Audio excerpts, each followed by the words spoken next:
Vous êtes entrepreneur, cadre ou dirigeant, retrouvez mon offre d'accompagnement et accédez à ma masterclass sur mon tout nouveau site internet fabiendecosmos.com. Le lien est dans la description de cette vidéo.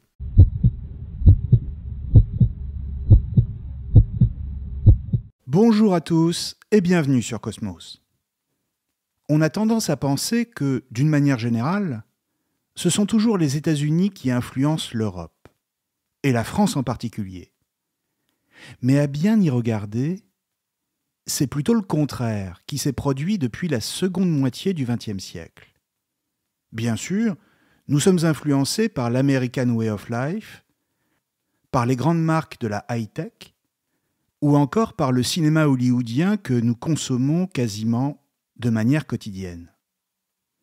Mais sur le fond, c'est-à-dire sur le plan des idées, c'est bien la France qui a conquis l'Amérique, et pas l'inverse. Dans les années 60, sur les campus universitaires américains, les noms des philosophes et des intellectuels français sont sur toutes les lèvres. On les cite dans les amphithéâtres, on en discute, on en débat, et même on se laisse séduire. Quand je dis « on », je parle des étudiants, des professeurs, mais aussi des responsables politiques et des médias, bref, de ce qu'on appelle l'élite. Tous partagent alors une même passion pour Michel Foucault, Jacques Derrida, Gilles Deleuze, Pierre Bourdieu, Louis Althusser, ou encore Jacques Lacan et quelques autres. Ces penseurs ne sont d'ailleurs pas forcément tous d'accord entre eux, ils ne constituent pas un bloc idéologique uni et toujours cohérent, ils se livrent même parfois une guerre acharnée, mais ils forment néanmoins l'essentiel de ce qu'on appellera bientôt la gauche culturelle. Aux États-Unis, on appelle aussi ce courant la French Theory. C'est elle qui connaîtra en quelques années un immense succès et qui donnera naissance à la vague du politiquement correct. D'ailleurs, il faut noter que toutes les appellations qu'on donne à ce courant ne sont que des mots différents pour désigner une même réalité. C'est ainsi que, toujours pour désigner la French Theory, on a pu ainsi parler de post-structuralisme, de déconstructionnisme, de post-modernisme, etc., etc. Mais dans tous les cas, c'est toujours l'œuvre de la French Theory.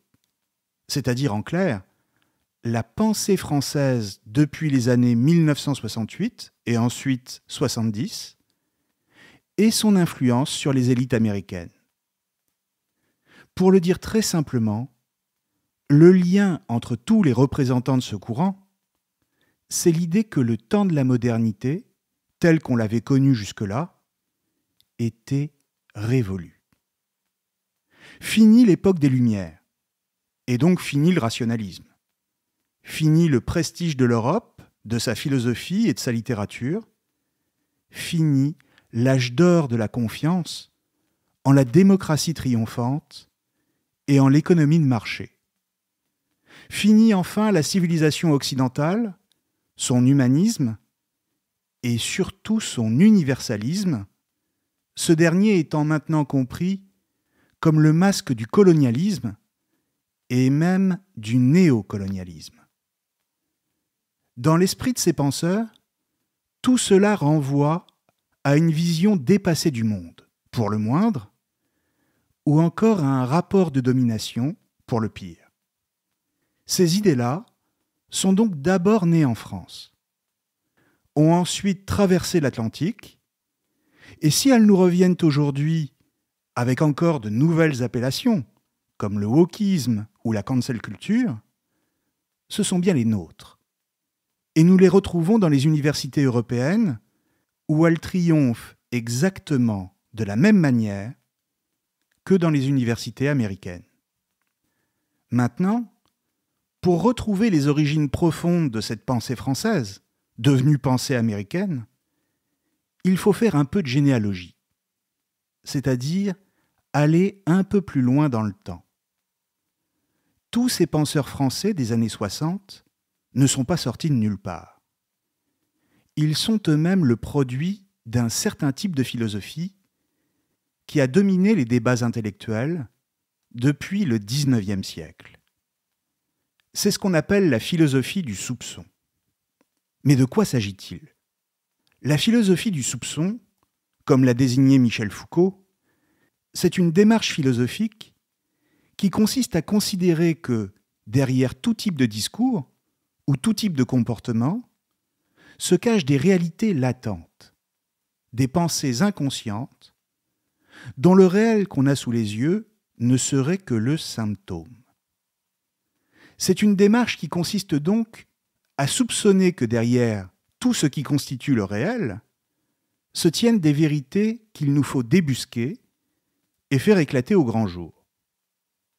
Or, cette démarche philosophique, c'est notamment celle de 4 grands penseurs qui ont dominé le XIXe et le début du XXe siècle, des penseurs allemands cette fois, ou de langue allemande, puisqu'il s'agit de Marx, de Nietzsche, de Heidegger et de Freud. C'est eux qui vont penser comme une nécessité, et même une urgence, de tout remettre en question afin de voir sur quel fondement reposent nos croyances, nos coutumes, nos façons de penser, nos certitudes, nos vérités. Bref, ce sont des démystificateurs. Et en effet, la démarche du soupçon est pour ainsi dire géniale, du moins sous la plume de ces penseurs-là, car elle tend pour la première fois à faire remonter à la surface ce qui jusque-là était littéralement impensé. L'idée, portée par Nietzsche essentiellement, c'est que toute parole est un masque. Toute affirmation, tout discours, cache quelque chose. Un instinct enfoui, une pulsion cachée et qui cherche à s'imposer. Et si les auteurs de la French Theory ne sont jamais d'accord entre eux, même s'ils sont en guerre parfois, comme je le disais, ils s'accordent tous sur ce précieux enseignement nietzschéen. Or, les penseurs français du milieu du XXe, comme je le disais là aussi, ne sont pas sortis de nulle part.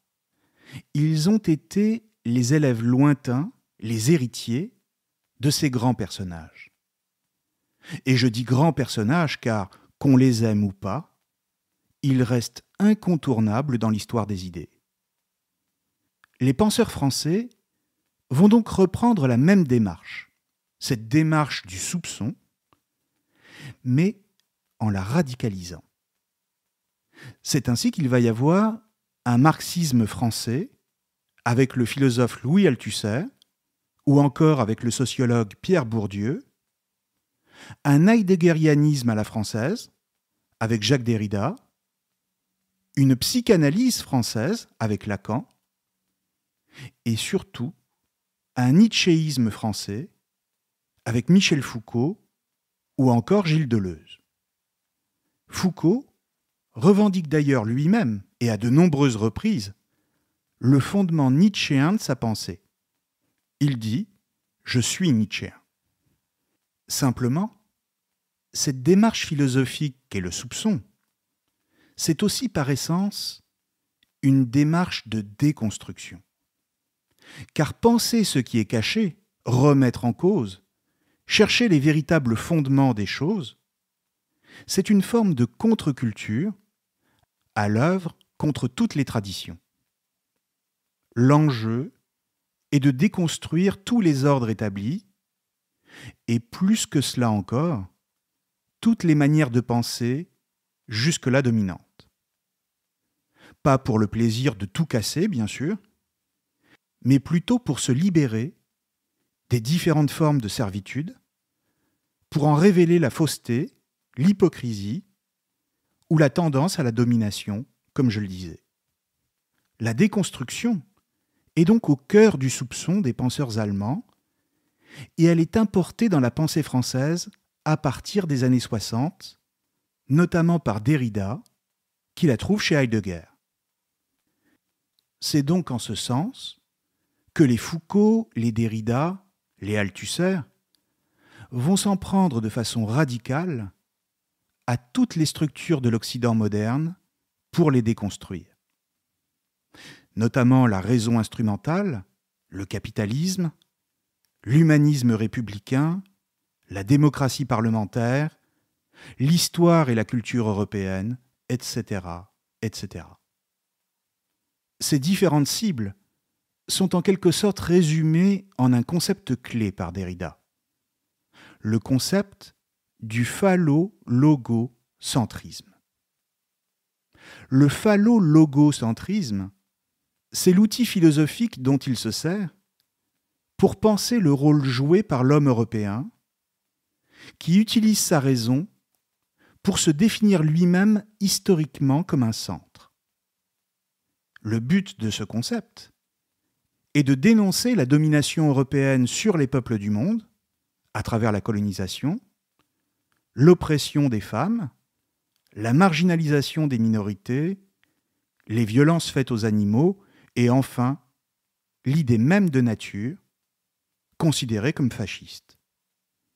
De ce concept propre à la philosophie, mais aussi aux sciences sociales naissantes, découleront donc tous les mouvements de défense des victimes de l'homme européen, lui-même vu comme le bourreau par excellence dans l'histoire humaine.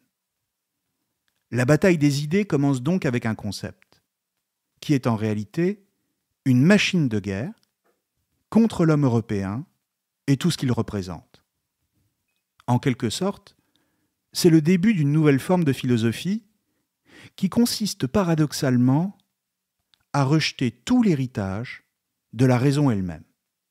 Exception faite, bien sûr, des 4 philosophes que j'ai cités tout à l'heure.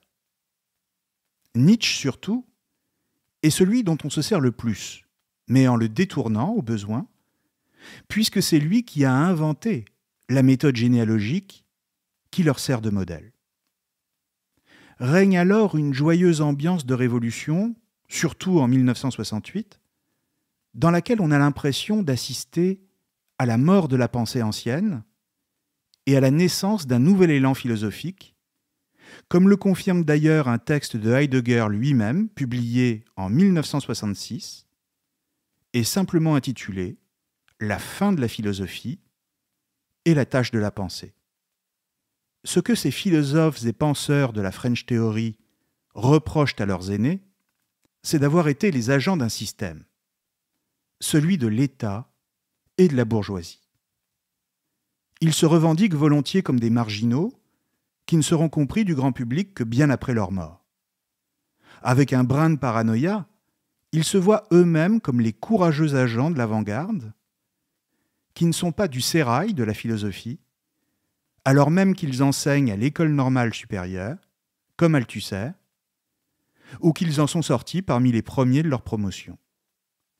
Le sentiment d'appartenir à l'élite intellectuelle est d'ailleurs très prononcé chez eux, comme il l'est encore aujourd'hui.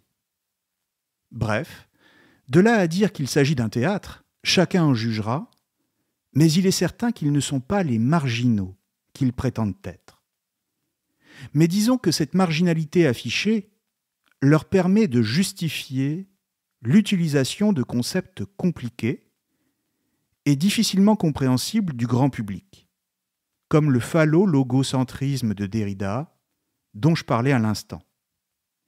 En ce sens, il y a dans la French Theory une volonté systématique de créer de la complexité par l'utilisation d'un vocabulaire qui se veut scientifique, mais qui ne renvoie à aucune signification concrète. C'est un enjeu essentiel ici pour ces auteurs, qui consiste à recréer le réel par le langage, et notamment le langage scientifique. Or, c'est précisément ce qui plaît dans les milieux universitaires américains, dans lesquels règne un certain intellectualisme, notamment dans les départements de sciences sociales et de littérature comparée. Le mot d'ordre, c'est la complexité. En clair, le simple bon sens, c'est bon pour les idiots. Les gens vraiment savants doivent avoir leur langage à eux. C'est l'époque, par exemple, où ces départements proposent pour la première fois des disciplines jusqu'alors peu connues, comme la grammatologie ou la sémiotique, et que l'on présente comme des avancées majeures dans la connaissance de la linguistique et surtout de la construction du sens. La réalité de ces départements, c'est que pour obtenir des financements de recherche, il faut faire compliqué, voire abscon. C'est ce que je dis souvent. Parler de manière obscure, ce n'est pas faire preuve de profondeur, c'est simplement être confus. Or, c'est à partir de cette époque que les départements de recherche dans les universités américaines et ensuite européennes cessent très largement de s'intéresser à la culture classique pour se tourner vers la création de concepts. C'est d'ailleurs ce qu'expliquent Gilles Deleuze et Félix Guattari dans un livre publié en 1991 et qui fera date, et qui s'intitule « Qu'est-ce que la philosophie ?» Réponse des deux auteurs: la philosophie ne concerne pas l'observation du monde, encore moins la compréhension de ce qu'est la vie. Bref, elle n'a rien de pratique, non. Elle est simplement l'activité qui consiste à créer des concepts. Rien d'autre. Tout est là. À quoi sert un concept s'il n'est pas dirigé vers la vie? Quelle est son utilité? Il n'y en a aucune. Mais l'enjeu, c'est encore une fois la recréation de la réalité. Dans son sens le plus général, réalité historique d'abord, sociale, culturelle, etc., afin de tout recommencer, comme si la pensée dite bourgeoise n'avait jamais existé, non plus que le monde d'avant. L'absurdité du procédé éclate au grand jour à l'occasion d'un épisode qu'il me faut évoquer ici.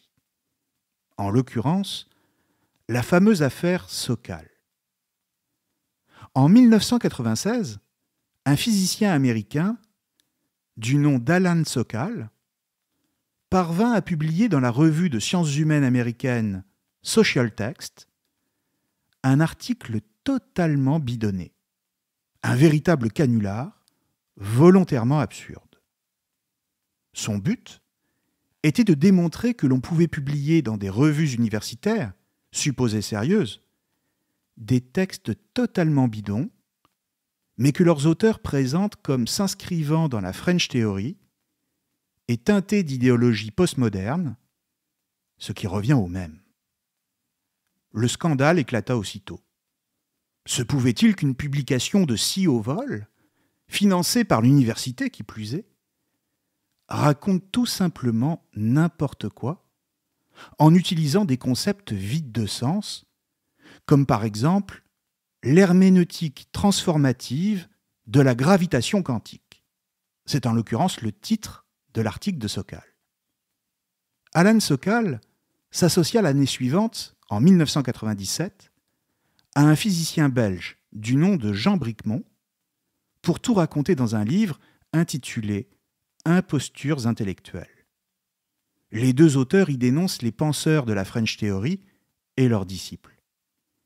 Ils racontent notamment comment Derrida ou Lacan, par exemple, lorsqu'ils étaient invités dans des colloques aux États-Unis, laissaient leur auditoire, dans lequel se trouvaient pourtant leurs plus fervents partisans, dans l'embarras, tant ce qu'ils disaient était incompréhensible. Sans parler des traducteurs, lesquels étaient bien en peine de traduire les concepts. Sans doute, jamais dans l'histoire de la philosophie, la pensée n'avait été aussi abstraite, aussi déconnectée du réel, ou pour dire le moins, aussi confuse. Mais comme elle venait des figures les plus hautes de l'intelligentsia française, on tenait cette obscurité pour du génie. Au pire, on faisait semblant de comprendre.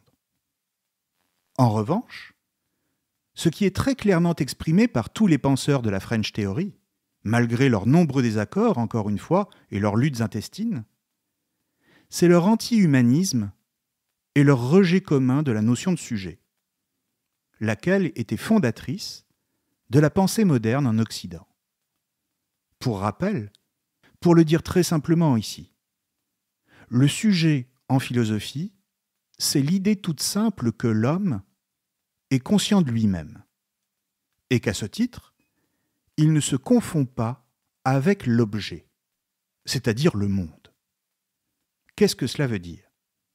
Eh bien, ça veut dire tout simplement que l'homme est capable de penser indépendamment de toutes les déterminations, de toutes les institutions, voire indépendamment de sa propre culture. En clair, le sujet, c'est la découverte que l'homme est libre. C'est pourquoi, pour parler de l'époque où l'on théorise le sujet, c'est-à-dire le XVIIe siècle, on parle de révolution du sujet. Le sujet conscient, ce que Descartes appelle le cogito, c'est l'homme libre par rapport au monde et capable de se déterminer par lui-même. Et cette idée fondamentale, au cœur de toute l'époque moderne depuis le XVIIe siècle, aura évidemment pour conséquence les grands mouvements révolutionnaires des XVIIIe et XIXe siècles. Hegel en fera la pierre angulaire de son système quand il affirmera que l'histoire tout entière est histoire de la prise de conscience du sujet et donc affirmation de sa liberté. Le sujet, c'est l'homme qui imprime sa marque sur le monde et donc qui renverse tout ce qui s'oppose à lui. Or, toute la démarche généalogique dont les grands représentants sont les 4 penseurs que j'ai cités, mais que je rappelle à nouveau ici, Marx, Nietzsche, Freud et Heidegger, sont ceux qui déconstruisent le sujet moderne. En clair, ils nous disent que l'homme n'est jamais totalement conscient de lui-même. Et quand lui s'exprime de manière inconsciente, des instincts, des pulsions, ainsi que tout un réseau d'instances psychiques qui le dominent et le déterminent. L'homme n'est pas si libre que cela. Et quand il prétend l'être, c'est tout simplement qu'il est dominé par un instinct de domination, une croyance en sa toute-puissance.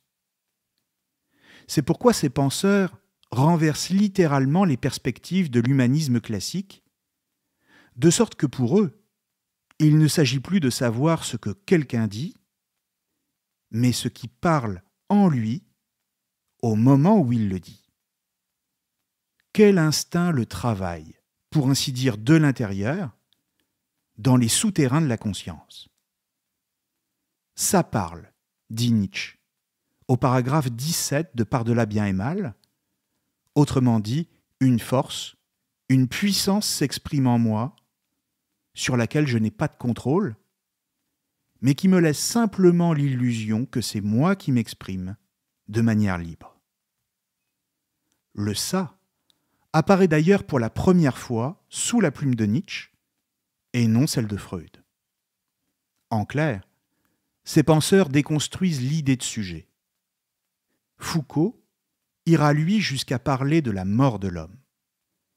Pour le dire comme Luc Ferry, dans son livre La pensée 68, pour ses auteurs, l'idéal cartésien du cogito est absurde, puisqu'il y aurait toujours un inconscient libidinal, comme chez Nietzsche et Freud, un inconscient social, comme chez Marx, ou un inconscient métaphysico-ontologique, comme chez Heidegger. Une fois qu'on a brisé le sujet, comme dit Lacan, alors tout le reste suit, à savoir la croyance en un homme libre, qui ne serait pas déterminé par le monde, par les autres, par l'histoire, etc. In fine, c'est l'humanisme tout entier qui prend l'eau et qui est soupçonné d'être la manifestation philosophique d'un instinct de domination, celui de l'homme bourgeois occidental. Ou si vous préférez, l'humanisme est considéré comme un leurre, utilisé par les Occidentaux pour dominer le monde, et comme le masque de la bourgeoisie capitaliste, pour cacher ses véritables intérêts, du moins selon la critique marxiste. Pour les penseurs de la French Theory, l'humanisme affiché des grandes puissances européennes au XIXe siècle, issu des Lumières, n'est qu'une idéologie brandie pour justifier le colonialisme. D'où leur anti-humanisme acharné et leur rejet de la démocratie qui ne leur apparaît plus sous cet angle que comme la superstructure du capitalisme. Élection piège à con, tel est le slogan qu'on crie dans les rues de Paris en 1968. De la même manière et selon la même logique, ils rejettent au passage le vieil idéal de la méritocratie et de l'élévation sociale par l'école républicaine. Un leurre et rien d'autre, qui n'est là que pour préparer les individus à la soumission face aux institutions et surtout pour les former dans un même moule et donc faire taire en eux leurs différences. C'est en ce sens que le pédagogisme à l'école, dans les années 2000, prendra forme, lequel consiste à appliquer à l'école le produit de la recherche en sciences sociales et notamment de ce qu'on appelle les sciences de l'éducation. Forte de tout un arsenal linguistique, les mots toujours, les concepts, celle-ci consiste à faire tourner l'enseignement autour de l'élève, désormais désigné comme l'apprenant. Jusque-là, l'élève était à l'école pour apprendre. Désormais, il va à l'école pour affirmer sa différence, voire pour apprendre au professeur, ce qui est absurde. Selon les sciences de l'éducation, l'enfant n'est plus là pour apprendre, mais pour faire son propre parcours dans les différents savoirs. Sauf qu'il n'est pas mature pour ça. Et le résultat, c'est qu'il n'apprend plus rien. Ni les grands textes, ni les grandes dates de l'histoire mondiale. Tout cela est le résultat de cette pensée déconstructionniste. Bref, on comprend qu'en ce milieu du XXe siècle, ce n'est plus l'héritage chrétien qui est remis en cause, comme c'était le cas au XIXe siècle, c'est ce qu'on appelait alors l'anticléricalisme, mais carrément l'héritage républicain lui-même, les deux étant renvoyés dos à dos. Derrida parle à ce sujet de dépassement de l'humanisme, c'est-à-dire ni plus ni moins de l'idéal républicain issu des Lumières. À partir de là, il ne reste plus qu'à aller jusqu'au bout, à pousser la logique jusqu'à son extrême limite, en opposant l'universalisme républicain au désormais nécessaire droit à la différence pour chacun. Pour rappel, très simplement, l'universalisme républicain, c'est le principe selon lequel les mêmes droits et les mêmes devoirs s'appliquent à chaque citoyen. Chacun est considéré comme l'égal de l'autre, au-delà de ses différences personnelles, qu'elles soient physiques, communautaires, religieuses, sexuelles, etc. C'est la base de la citoyenneté. À l'inverse, le droit à la différence, c'est l'idée que l'affirmation de sa différence personnelle est plus importante et donc doit être reconnue avant ce qui nous identifie aux autres. C'est tout le conflit entre républicains et pédagogistes à l'école, mais aussi plus largement entre les penseurs républicains et les représentants de la French Theory. Ces derniers ne voient dans l'universalisme républicain qu'un rejet pur et simple de la différence, voire une forme de racisme. Ce qui se joue, c'est donc l'affrontement de deux visions, on pourrait même dire de deux éthiques, éthique républicaine d'un côté, contre éthique déconstructionniste de l'autre. Et cela, sur fond de mai 68. C'est ici l'origine de ce qu'on pourrait aussi appeler l'éthique de l'authenticité, ou encore du souci de soi. Autrement dit, l'idée d'un nécessaire développement de sa propre personne est directement issue de cette révolte des individus contre les idéaux républicains. Et il en résulte un certain relativisme, c'est-à-dire l'idée que tout se vaut, toutes les littératures, tous les arts, tous les modes de vie, d'où aussi un rejet profond pour la culture classique.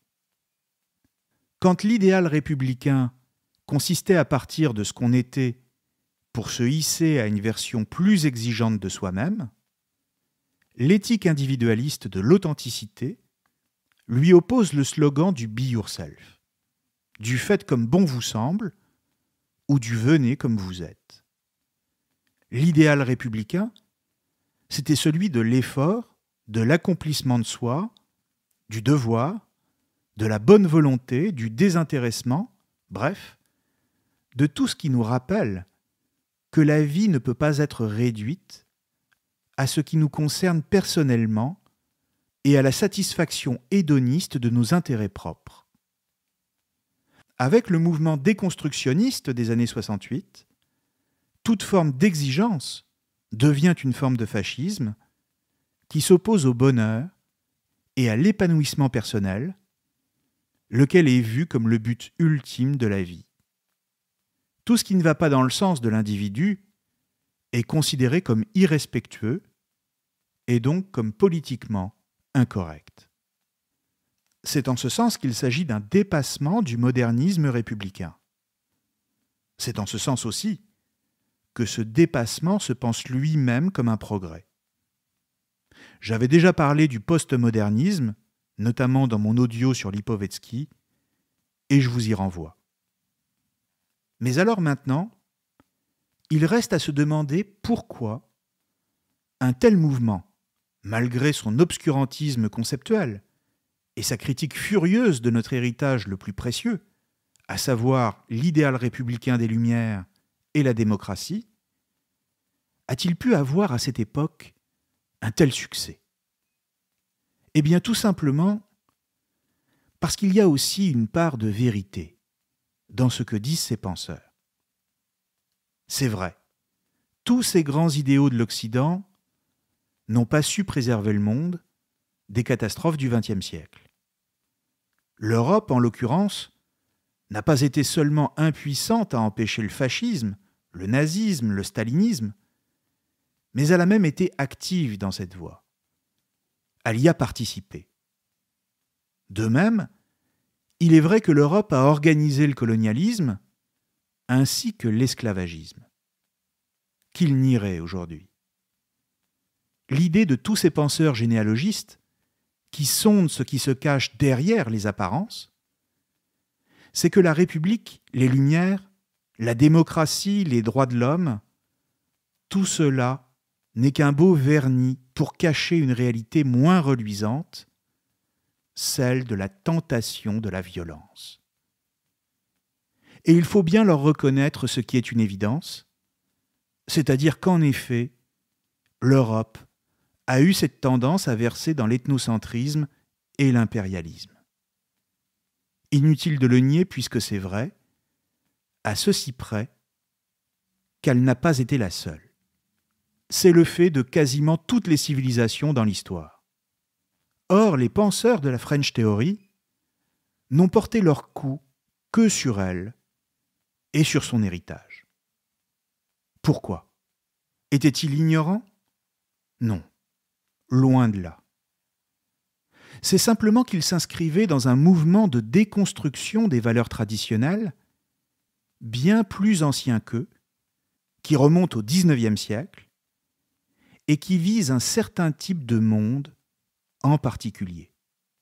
Le monde bourgeois, avec ses conventions, sa manière de penser et sa culture. Du reste, tout le XXe siècle sera un siècle de déconstruction des valeurs bourgeoises, à commencer par l'art moderne, où l'on déconstruit tout l'héritage de l'art classique, mais aussi en littérature avec le nouveau roman, ou le cinéma avec la nouvelle vague. C'est un siècle, depuis le milieu du XIXe en réalité, de déconstruction dont l'intensité va en augmentant jusqu'à aujourd'hui. Simplement, cette déconstruction portée par la French Theory a aussi été l'outil extrêmement utile du capitalisme New Look que nous connaissons de nos jours. D'une certaine manière, il fallait bien que des penseurs comme ceux de la French Theory déconstruisent toutes les valeurs traditionnelles, c'est-à-dire celles de la société bourgeoise républicaine, pour que le capitalisme que nous connaissons aujourd'hui, depuis quelques dizaines d'années, parvienne à s'imposer. Pourquoi ? Eh bien, tout simplement parce que dans la société bourgeoise de nos arrière-grands-parents, il aurait été inacceptable de vivre dans l'hyperconsommation, de consommer à crédit, de dépenser des sommes extravagantes pour ses loisirs, de considérer ses relations amoureuses comme des produits de supermarché. Ce qu'il fallait détruire pour en arriver là, c'était d'abord et avant tout les repères culturels et moraux des générations précédentes. En clair, les héros de mai 68, les intellectuels rebelles, tous les grands indignés, ont fait le jeu du capitalisme. Sauf qu'ils n'en ont pris conscience qu'après coup. Comme disait Hegel, la chouette de Minerve s'envole toujours au crépuscule.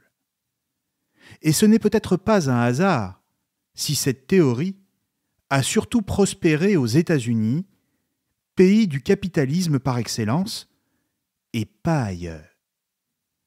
La plus grande partie de la jeunesse qui écoutait à l'époque les penseurs de la French Theory ont ainsi fini dans les grandes entreprises, dans le cinéma, la presse, la publicité ou encore au Parlement européen. Selon leurs anciens critères, ils ont donc mal fini. Mais ce n'est pas une ironie de l'histoire, c'est bien plus profondément une vérité de l'histoire, qui est qu'à la fin des révolutions, tout revient exactement à son point de départ. Ils sont d'ailleurs souvent les premiers à critiquer ceux qui les ont remplacés dans la fureur révolutionnaire et déconstructiviste, à savoir le mouvement woke ou la cancel culture, qui sont pourtant leurs descendants. Ceux-là subiront-ils le même sort ? Serviront-ils eux aussi le capitalisme ?